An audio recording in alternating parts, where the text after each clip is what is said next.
کبھی آپ صرف کہہ دیں نا میرا رب میرے ساتھ ہے، اس لفظ میں اتنی طاقت ہے کہ دشمن ویسے زیر ہو جاتا ہے۔ زندگی میں کسی سے بھی لڑائی ہو تو اچھی طرح سوچ لیں کہ اللہ اس طرف ہے یا اس طرف ہے۔ اگر آپ زیادتی پہ ہیں تو پھر رب مظلوم کی جانب ہے۔ اگر اللہ کی مدد آپ کے ساتھ ہے تو دنیا کی کوئی طاقت آپ کو گرا نہیں سکتی، اور اگر آپ مظلوم کے مقابلے میں ظالم بن کے آپ کھڑے ہو گئے ہیں اور آپ نے رویہ وہ اختیار کیا ہے کہ جس میں مدد نہیں آئے گی، تو پھر یاد رکھ لیں کہ آپ کوئی بھی ہیں، کہاں بھی ہیں، آپ کمزور ہیں۔ طاقتور تھے ابتدائے اسلام میں، ظاہری طاقت تھی کفار مکہ کے پاس، وہ ڈنڈوں سے مارتے تھے غریبوں کو، ان کے ہاتھوں میں ڈنڈے تھے، پر خدائی طاقت ان مظلوموں کے ساتھ تھی۔ صاحب زرقانی نے لکھا ہے، حضرت زنیرہ رضی اللہ تعالیٰ عنہ ایک لونڈی ہیں، غریب ہیں، ماڑے دا کی کام محمد نس جانا یا رونا، غریب سادی بی بی اور لونڈی کنیزہ، ایک مشرک کی کنیزہ تھی، انہوں نے کلمہ پڑھ لیا، وہ ڈنڈوں سے مارتا، دروں سے مارتا، تکلیف دیتا۔ حضرت زنیرہ رضی اللہ تعالیٰ عنہ کو اتنا مارا، اتنا مارا۔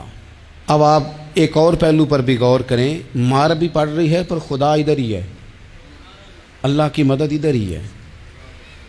رب کہتا ہے کہ پہلے تو صبر کرنا، ان اللہ مع الصابرین، تو صبر کرے گا تو پھر رب کی معیت ملے گی، ذرا ٹھہرنا، تو تھوڑا ڈٹنا۔ ان الذین قالوا ربنا اللہ ثم استقاموا تتنزل علیہم الملائکہ، تو کہے اللہ میرا رب ہے، پھر تو پہلے ڈٹ، پہلے تو نے ڈٹنا ہے۔ ثم استقاموا، جو ڈٹ گیا، تتنزل علیہم الملائکہ، ڈٹنے والے کے لیے مدد آتی، پہلے تھوڑا ٹھہرنا پڑتا ہے، پہلے تھوڑا صبر کرنا پڑتا ہے، حوصلہ کرنا پڑتا، اس کے بعد مدد آتی۔ مار پڑ رہی ہے، مارا جا رہا ہے حضرت زنیرہ کو، ان کا مالک جو ہے ظاہری آقا وہ مار رہا ہے، یہ کنیزہ ہے، اتنا مارا، اتنا مارا، ان کی بینائی چلی گئی، نظر آنا بند ہو گیا۔ ابو جہل آیا اور کہنے لگا زنیرہ دیکھا نا ہمارے بت تیری آنکھیں لے گئے، معاذ اللہ، لات و منات ہمارے بتوں نے تجھے اندھا کر دیا۔ اب ایسا نہیں ہے کہ بی بی روتی جا رہی ہے، روتی جا رہی ہے، مایوسی مایوسی، معاذ اللہ، پریشانی، غریبی بڑی ہے، پوچھنے والا کوئی نہیں، یہ باتیں نہیں۔ کیا جملے ہیں خاتون کے، کیا لفظ ہیں۔ ابو جہل نے تنزیہ کہا، معاذ اللہ، کہنے لگا دیکھا نا ہمارے بتوں نے تجھے اندھا کر دیا۔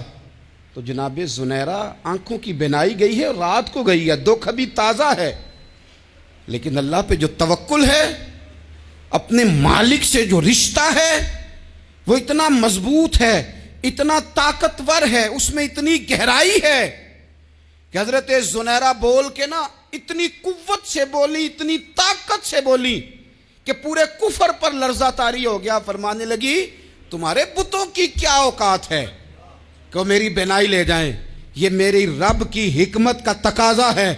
جب تک اس نے چاہا زنیرہ دیکھتی رہی، اور جب اس نے چاہا زنیرہ کی آنکھوں کی بینائی چلی گئی، اور اگر وہ چاہے گا نا تو بینائی واپس بھی کر دے گا۔ اگر ہو ذوق یقین پیدا تو کٹ جاتی ہیں زنجیریں، اگر وہ چاہے گا تو بینائی آ بھی جائے گی۔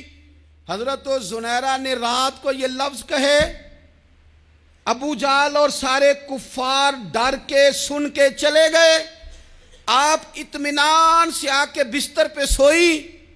جب سویرے اٹھی تو اللہ نے آنکھوں کی روشنی واپس کر دی تھی، آنکھوں کی۔ اب چھڑی پکڑی ہے، بازاروں میں گھومتی ہے، کہتی ہیں بلاؤ کدھر ہے تمہارے لات و منات، دیکھو میرے رب نے روشنی واپس کر دی، آ کر میرے ساتھ ادھر آ، ستمگر ہنر آزمائیں، تو تیر آزما ہم جگر آزمائیں۔ بیمار لوگوں یاد رکھو، کہہ دیا ڈاکٹر نے کہ تو بڑا بیمار ہے، تو بڑا کمزور ہے، یہ ہو گیا وہ ہو گیا، تو ڈاکٹر اپنے علم کے مطابق بات کر رہا ہے، ہوگا تو وہ جو میرا رب چاہے گا۔ کمزور ہو جانا، پریشان ہو جانا، تکلیف میں آ جانا، پتہ نہیں بات ہو گئی ہے تو جانے کیا ہو جائے گا۔ اپنی زندگی کے اندر اپنے رب سے رشتہ مضبوط کریں، رسول کائنات سے رشتہ مضبوط کریں، اللہ والوں سے رشتہ مضبوط کریں۔ حضرت زنیرہ نے پیغام دیا کہ زندگی میں جو جینا چاہتے ہیں تو وہ رب کا نام لے کے جی سکتے ہیں، جو اپنی زندگی میں خوشیاں دیکھنا چاہتے ہیں تو رسول اللہ کے نام پر خوشیاں دیکھی جا سکتی ہیں.